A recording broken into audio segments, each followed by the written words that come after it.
My name is Desiree Heslett and welcome to the Sage 300 Accounts Receivable online training. And for this presentation we're using Sage 300 version 2016, which is version 6.3 of Sage. Not the latest version is Sage 2017, which is version 6.4. But hopefully these screens look familiar and the naming conventions are the same. Okay, so to kick off, we're going to go through creating summary or detailed invoices. To do this, in Accounts Receivable, you click on the module on the left-hand side, Accounts Receivable. You go to AR Transactions, Invoice Batch List.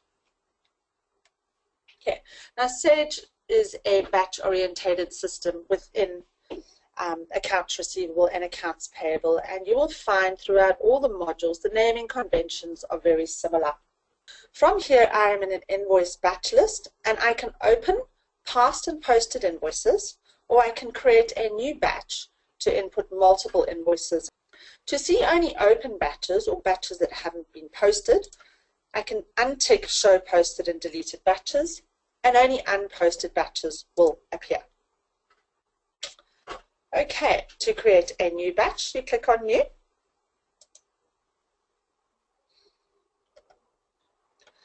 It assigns a batch number automatically, and here is a batch description. It doesn't have a field caption, but it is the batch description. And what I generally recommend to users is to possibly, if there's more than one user processing, is to apply user initials so you know who's responsible for that batch, although it is entered by or stamped by the person for each transaction on the right. Okay, so we're going to call these December invoices, March invoices.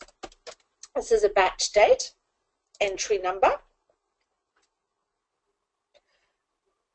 is the first entry within this batch, and here I can specify if this invoice is an item invoice or a summary. Now the difference between the two is a summary invoice is basically using a general ledger code or an accounts receivable distribution code to assign the revenue, a description, and an amount. Whereas your item processing allows you to predetermine a list of products. Although we're not counting those products and they're not stored as inventory, they're just product codes, so we can track sales of how many of that product we're making. We can also assign a quantity, so it'll be, for example, pencils, 12 pencils at $2. So it allows you to put the unit of measure and a quantity and an extended amount on an invoice from Accounts Receivable. Okay, here is the customer number. Notice that that field is flagged with an asterisk. That means it's mandatory. And you can click on the magnifying glass to search by that customer. A shortcut key for the customer number is F5. You can use your F5 key as opposed to click on the finder. I like to use my keyboard. I find it's a bit easier than stopping and clicking, so I'll try to share as many shortcut keys with you as possible. If you maximize the screen, these are the records you can search by. However, each user has the ability in any finder screen to determine what columns they wish to see. By merely clicking on the settings columns, you can define the fields that you wish to search by and the order by which you wish to search for them. For example, I can search by customer number and customer name, but perhaps their phone number or their ABN number is a field I wish to search by. So I can look for the tax registration number on the left-hand side, double click on it, and it adds this field on the right, which means I can now search by their ABN number when I'm selecting a customer. I can also change the order of these fields that appear in my search criteria.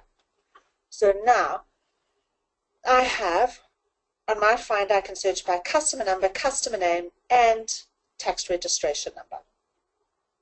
Okay. So this allows me to, in this example, say I'd like to search by tax registration number contains 878, for example, and all the customers who have 878 in their tax registration number will appear. You also have the ability to drag and drop these columns as a different way to determine the order that you wish these columns to appear. Please note this is per user, per company. So should you log into another Sage company, you'd have to redefine the search criteria on that screen. Okay, so just to recap, anywhere there's a finder key, you can determine the columns that you wish to search by and the order for which those columns to appear. Here we have added Kmart Brisbane. You can have multiple physical locations or ship to locations for a customer, and you can assign them a name or a number to identify those physical addresses. Under document type, you can determine if it's an invoice, a debit note, or a credit note.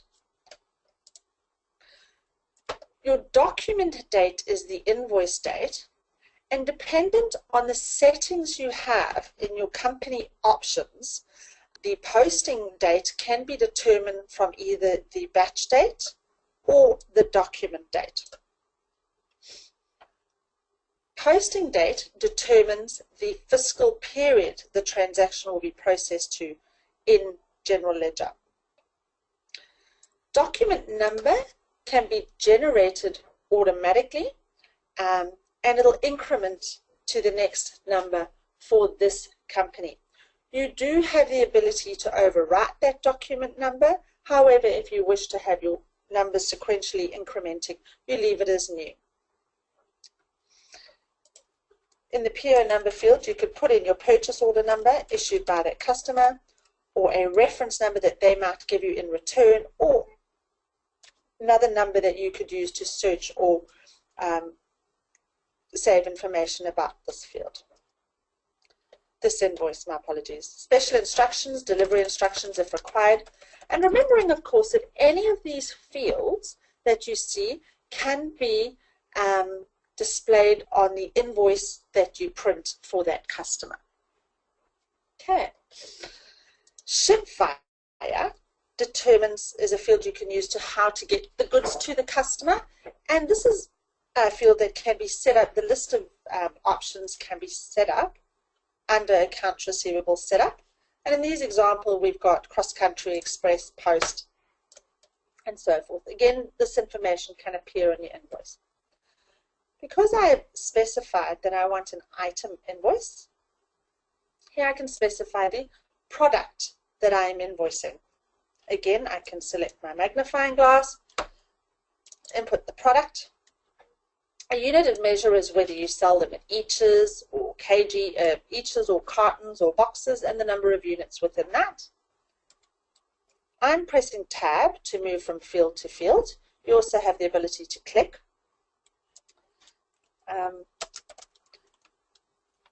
You have the ability to change the description if you wish. Quantity, the unit price, which you determine when setting up that item, and the extended amount, which is the quantity multiplied by the unit price gives the extended amount. Okay, further along, you have additional fields where you can specify to print the comment, meaning when you print the invoice, this comment will appear on the invoice, and if you say no, the comment will just remain on the invoice in the system but not produced on the invoice. Moving along, you have optional fields. Now, optional fields are user-definable fields that can be used to accumulate information about this product being sold or about this invoice. And those are defined by your requirements. So you customize these fields for your needs, and you can specify if they're mandatory, if the user has to input them. For example, if we wanted to track additional sales rep information or item sizes or warranty information for this product, we can. In this example, they've asked for an item's color. Okay. To create a second line, you can either tab across or you can press the insert key to create the second line. Now please note, as I did that, it replicated what was on the first row. That is because in my settings for batch number 69, I have quick mode. So you click on settings, click on quick mode.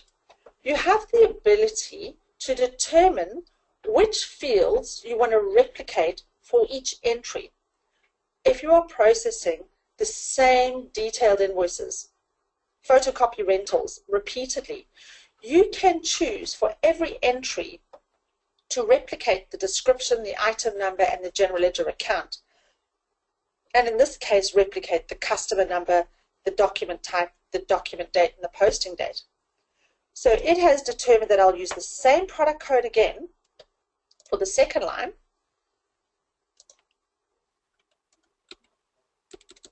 And here, for example, we can go, it's exactly the same information, except they want a different color.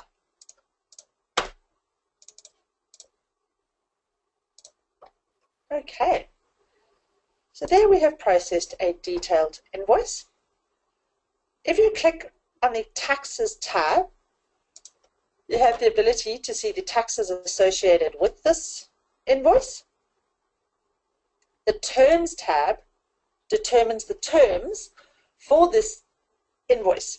Now, a customer is set up with default terms, meaning if you don't tell me otherwise, these are the terms I'm going to apply to this invoice, this customer. So you can choose, in this instance, the customer has negotiated a special discount and therefore they are going to pay COD for this invoice. Sorry, discount date, if they pay within a certain period. You also have the ability to have optional fields, not at detail level, but on the invoice as a whole. And you have the ability to assign salespeople. Again, these salespeople are determined from the customer's master file and can be changed at invoice level. And the total of the invoice, that's the invoice value. Those are the taxes, and that's the total invoice. If I hit the Add button now, for my settings, I'm getting a credit limit check because I am overdue on this customer. Okay. For my settings, it has not cleared and created the next invoice, next entry, because I have said auto clear off. If you set auto clear on, it automatically goes to entry number 2. I find when processing accounts receivable invoices, I want to print each invoice at that point and ensure that it is submitted successfully and then produce the next entry within that batch. So when I hit print invoice, the default form comes up. You can have multiple forms per company that you can select at the point of printing, but generally customers have one form and some criteria within that form that customizes it based on that customer or terms. Here I have the option to select a delivery method. I can choose to print on the print destination, and currently, if I look on the bottom right of the screen, I can see my print destination is preview because I can see a little white piece of paper. If I double click on this piece of paper and change it to printer, my little icon in the bottom right hand corner tells me I'm printing to printer. If you don't have the ability to click on that button, simply means you don't have access to change your print destination. As I've selected print destination, it'll print to preview. If I choose to print to the customer's preferred method, the system will look at the customer's card, see whether he prefers to have his emails printed or his invoices emailed, and what the preferred email address is. This means that Sage, Accounts Receivable, will look at the email address and email it automatically based on that customer's preference through either your Outlook, Microsoft Outlook, which means you'd have to have Outlook, compatible version of Outlook on your system, or SMTP. Now, to use SMTP, you would need a third-party product such as Key Communicator or MailPack, which says you don't need Outlook, but you've got settings that will automatically email through Sage. When printing the invoice, I will get an email message because I have changed it to email and I don't have Outlook open at the moment. Just change it back to print destination. Okay. And it's printed this invoice in item. Now, in detail. Now, any fields or logos on this invoice can be changed or amended in Crystal Reports. This is just the default form that comes with Accounts Receivable. From here, you can export this report to either PDF or Excel and store it or print to the printer. Okay, now that we have completed a detailed item invoice, we can click on this little plus, or in previous versions it was a blank piece of paper, to select new, and it'll create a new invoice. Now notice that it defaulted to item again. This is because next to my batch, I have certain batch defaults for this batch. It's an entered batch, the batch date, and the fact that the default detail type is item. So if I'm processing summary invoices, I can just change the default, meaning if you don't tell me otherwise, I'm going to give you an item for every entry. And I can change it at this level. Notice that it repeats the customer because I said defined under quick mode to repeat the customer for every entry. It's repeated the customer number. Now I'm doing a summary invoice. This is a summary, not a per product, and it merely asks for a lot less information. I can predefine a list of distribution codes, for example, a desk. It goes to the revenue of desk sales, and I can put an amount. Notice the difference. With the items, I couldn't input a revenue account. It's determined by the product code that's associated with the distribution code. Whereas when I do a summary, I have the ability to edit the revenue account. And again, I can just I could input comments and choose if I was to print that comment.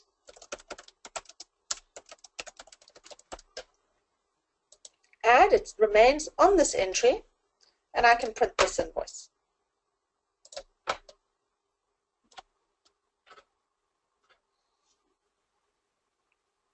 Okay, there's my comments appearing and the form. Okay, so that is processing detailed and summary invoices.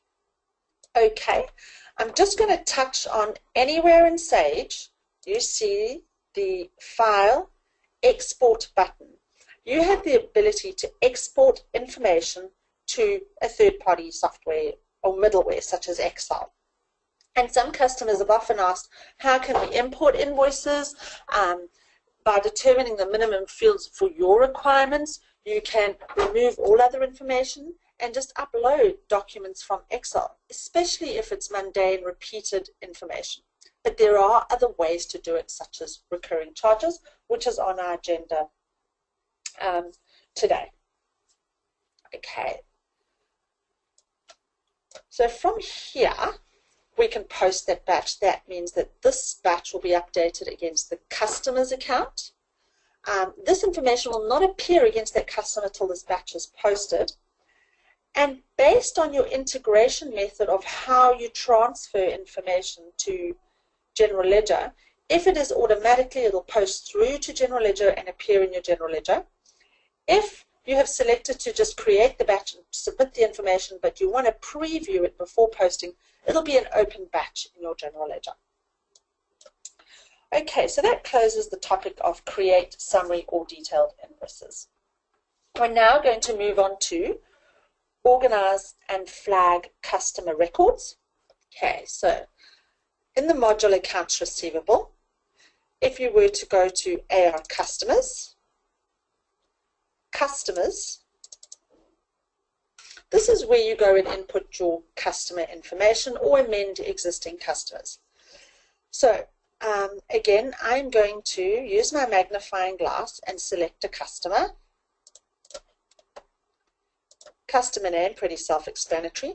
A national account is when you have multiple branches of one customer, but you produce one statement, or you receive one deposit for multiple individual customers. So you need to track the individual customers, but as a national account, you receive one payment, and you need to apply one payment across all those customers.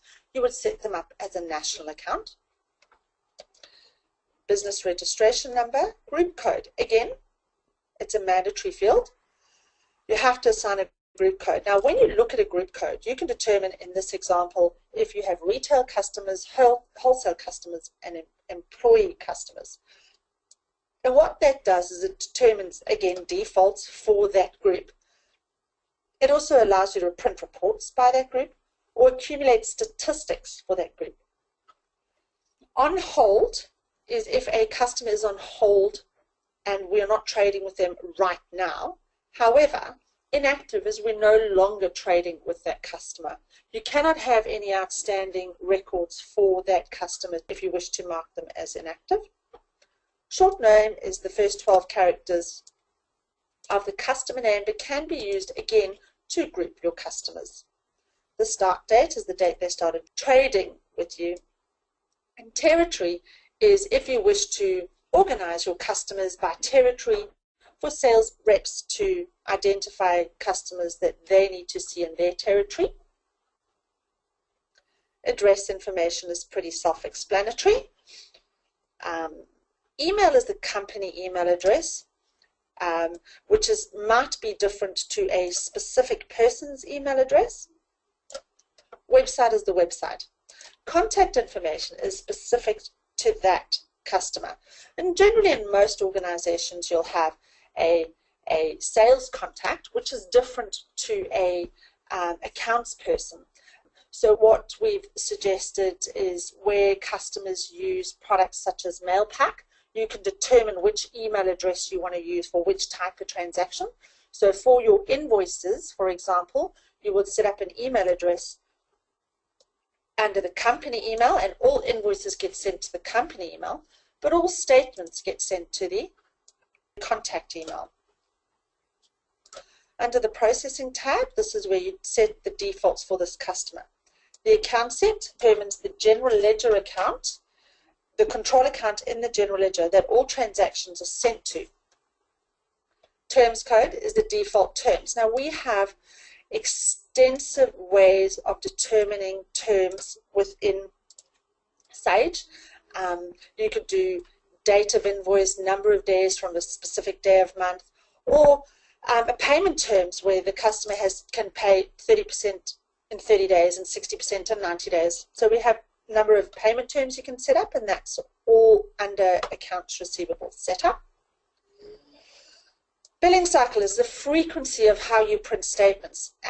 Why that's important is if you have an organization that has fast, lots of transactions, and they send out their statements weekly, they want to then clear out all the invoices that have been paid and all the payments that have been made on a weekly basis, whereas other customers send statements monthly, and they want to clear out those invoices and payments.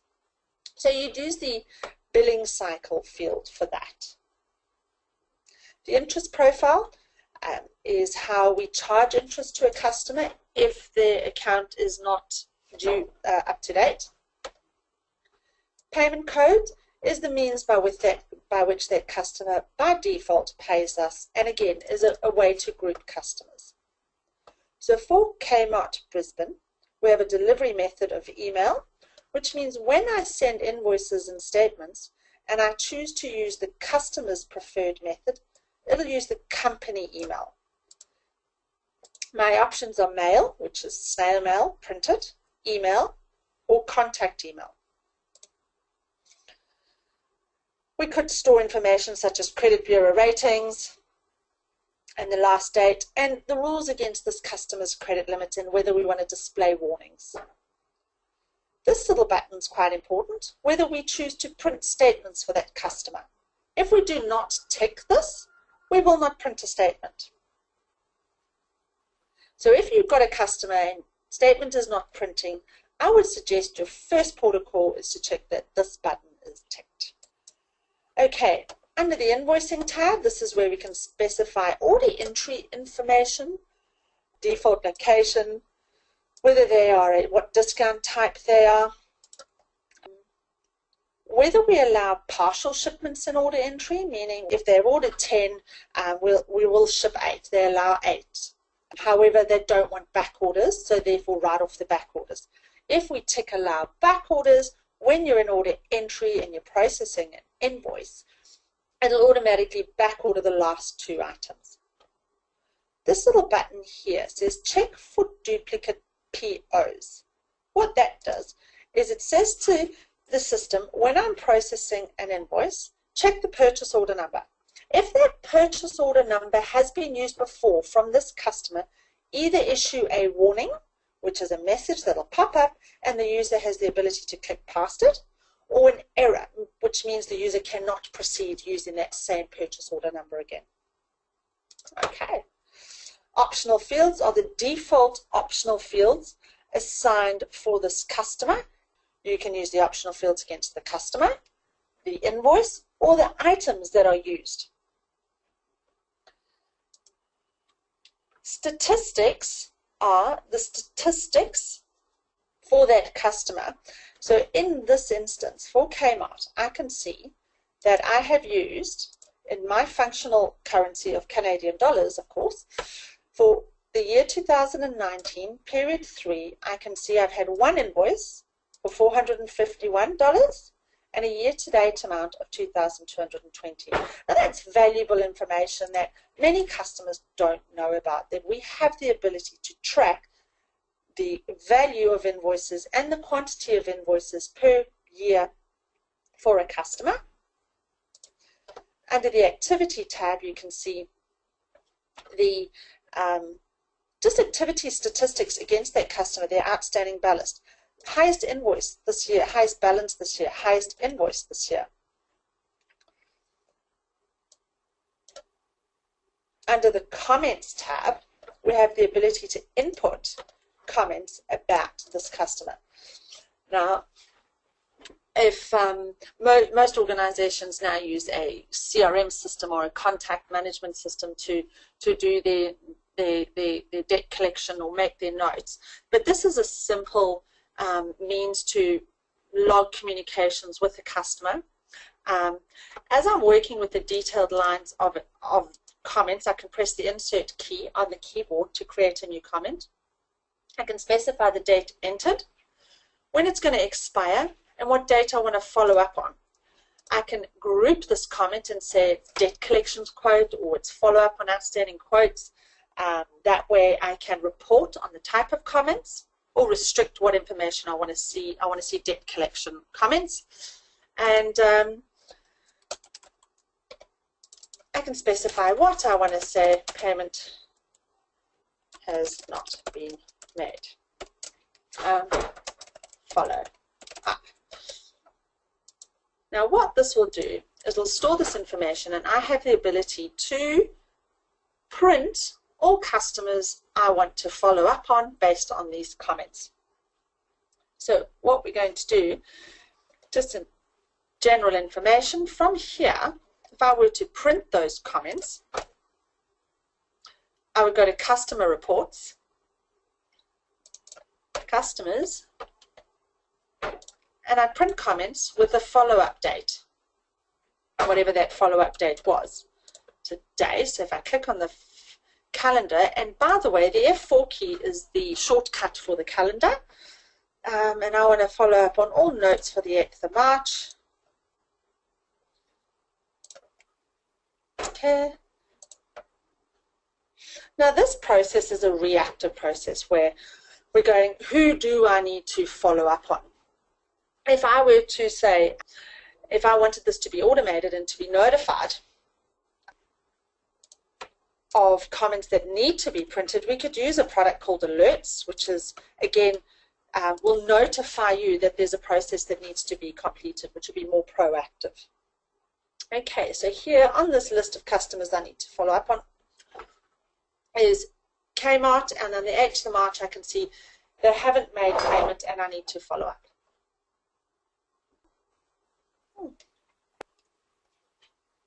Okay, so that is where we go to organize and flag customer records under accounts receivable, AR customers. Okay, so the third item on our agenda is to schedule recurring charges. To do that, under the Accounts Receivable AR Customers tab, we have a button called Recurring Charges. Now, if you as a user do not see this icon, there is a possibility that the recurring charges have not been flagged for setup.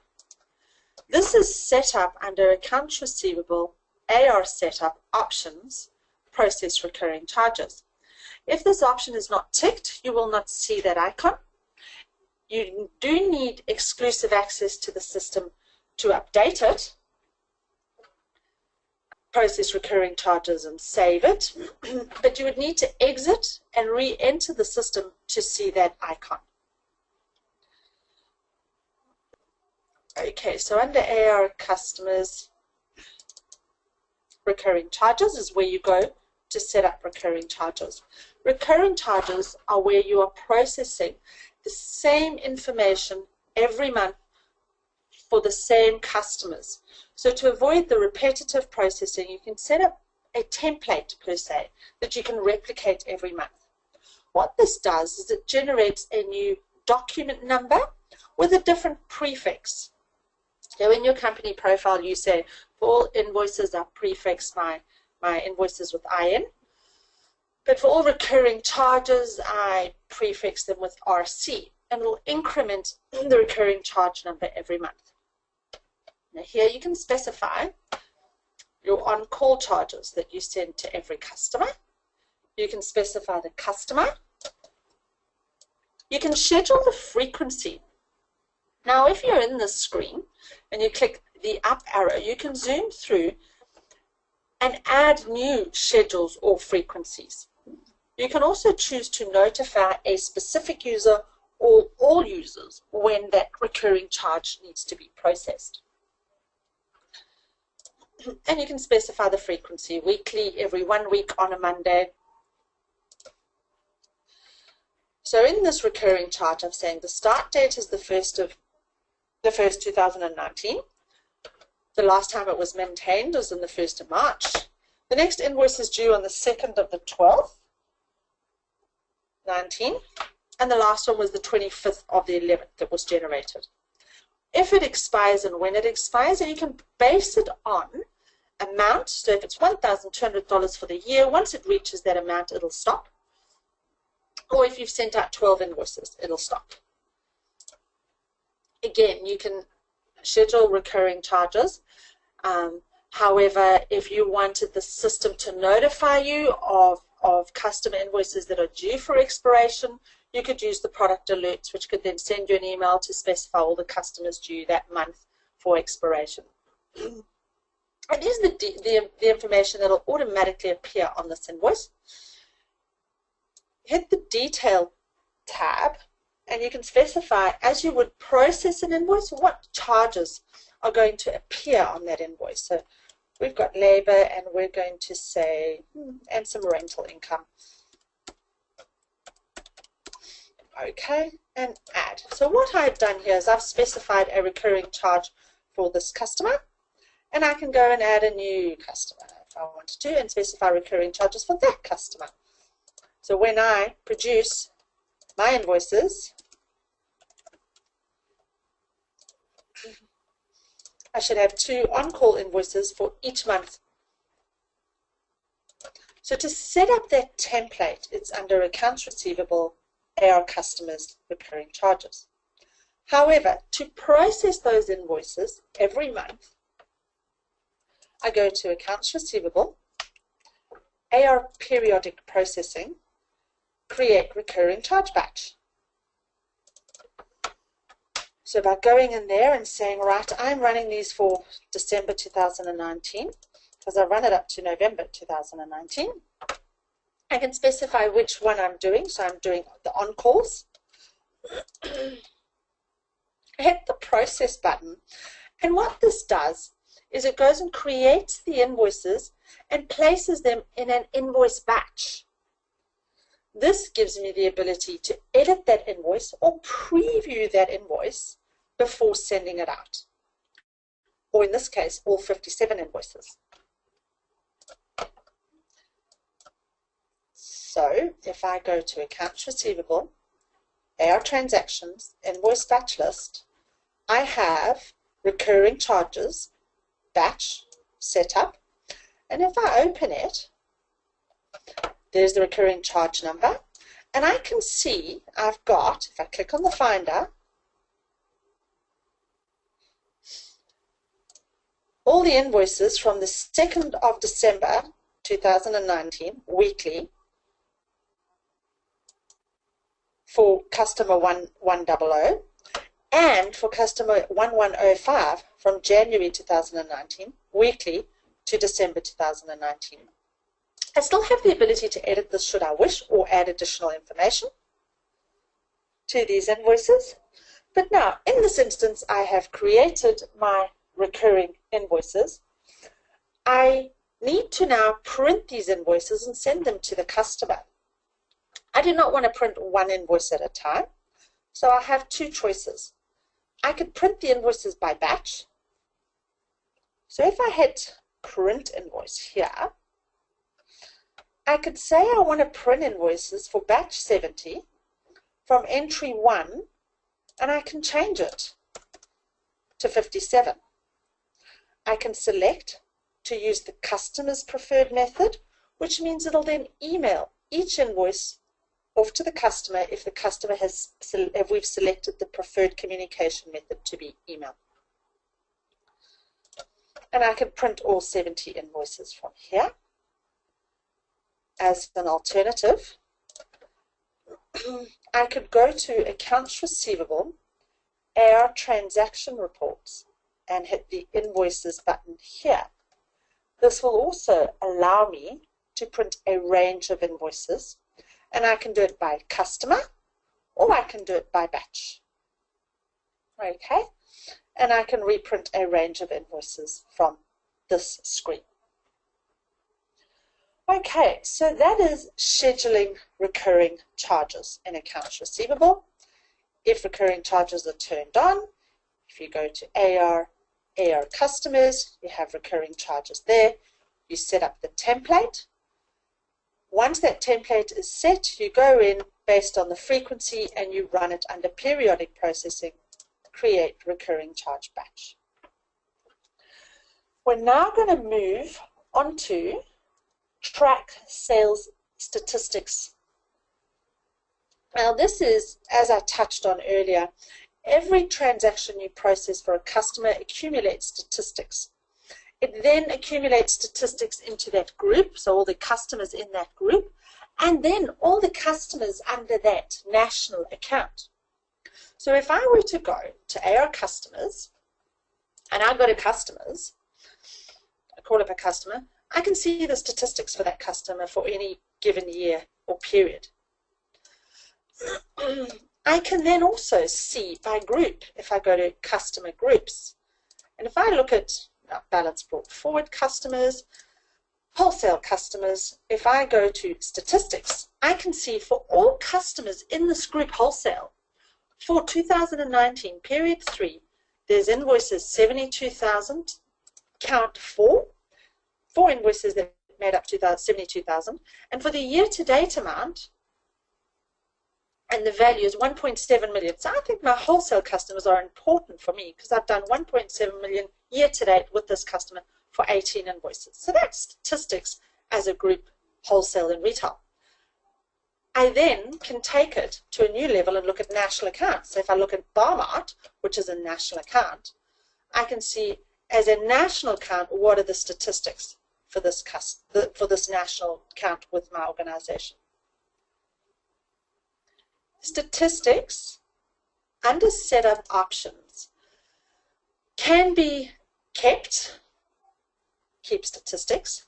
You can edit these statistics, which you shouldn't be allowed. You can also determine if the tax is incorporated in the values that are displayed. By this, include tax in statistics.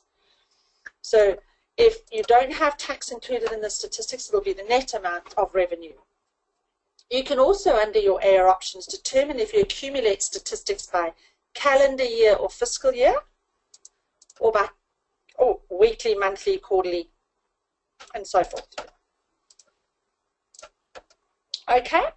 If you do change it, it gives you all these warnings that you need to rethink it and do it at a particular time, such as in the end of year, so that you know there was a change in how you accumulate those statistics. But just to take it to another level with statistics, and this is a common question lots of lots of our customers have with us, is how do I know how much that customer has spent with me? And to actually look at that customer individually is not practical. But within Sage, if you go to File, Export on the customer card, select Type of Import Export, and you click on the drop down, it says Statistics. So you can export the statistics of a range of customers into Excel and manipulate that data to obtain the information that you require. So just to recap, and you could do that under Group, and you could do that under National Account. File, Export, not the group information, the statistics. And you can export the statistics relating to that group. You can specify only if you want to know the value of invoices and credit notes, or you want to know the number of invoices, number of payments, value for the year. That's the information that you can export from statistics. Okay, so we're now going to move on to the last item is submitting electronics statements and letters within Sage. Now, under Accounts Receivable, AR Customer Reports, you have the ability to print statements, letters, and labels. Remember, if a customer does not have the print statement button on, no statement will be printed for that customer. So from this screen, you have the ability to specify statement, letter, or label. You can specify the form that you wish to use. You specify the delivery method, meaning am I going to use the print destination or am I going to use the customer's preferred method? The run date is the date that you're running the statements at. So that date determines the aging from period. So from the 8th of March 2019, it'll age accordingly. So generally we go, well, hang on, I'm running my statements for the end of February. Yep. But the cutoff date is saying exclude transactions from this point. So if I say the 28th of February, any transactions processed after the 28th of February will not appear on the statement. Okay? And age your transactions by due date or document date. It's a very American process to age documents by due date. What happens is if an invoice is dated in January, it's still not due. So therefore February and January will all appear under your current. Whereas if you're aging by document date, January should appear in a separate aging period to February. So that's the difference between the two. On the screen, you can determine if you want to print just for a particular group of customers or a range of customers, and if you want to have it in a particular order. Under criteria is where you can specify certain criteria against the statement run. For example, I don't want to print zero balance statements. You also have the ability to identify your aging. Now, Sage 300 Accounts Receivable gives you the ability to age any way you wish. So if you wanted to age your documents by 7/14/21, you can. It's very smart in determining the aging periods. However, if you're running monthly or by calendar month, unfortunately, you need to specify the days in that month to determine the aging period. So in this instance, and it's a great example because it's February, there are 28 days in February. So my first aging period is essentially 28 minus 1. And there's a logic because from the 1st to the 2nd is only 1 day. It's not 2 days. So your first aging period is the number of days in the month minus 1. Second aging period is the number of days in the month. So January has 31, so 27 plus 31 is 58. December has 31, so it's 89. And the next one has 30, so it's 119. So that's going to determine the exact aging. So if a document is dated the 1st to the 20th of February, it'll be in current. And if it's dated the 1st to the 31st of January, it'll be in the first aging period for printing. Dunning messages is a way to automatically post messages about the customer's account automatically on their statement. So under Dunning messages, you can say, if you're current, thank you for keeping your account current. If you're 30 days, please note you are in 30 days. And as they progress, the messages could be more firm. And these are determined under AR setup. Examples, account overdue, all creditors on hold over 90 days. So the system will look at that customer's balance and the period that you're running the statement on and determine what Dunning message will appear. Okay, if I select print, it'll now print these statements. What will happen is I have no statements to print because I've done them all to 2020 in my training.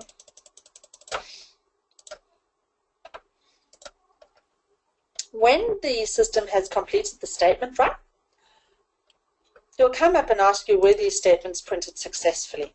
Now what that means is if you say yes, all invoices that have been fully paid and payments that have been made will move off the statement so that the next period will only show the outstanding transactions. If you say no, you have the ability to print and print those statements again. Once you say yes,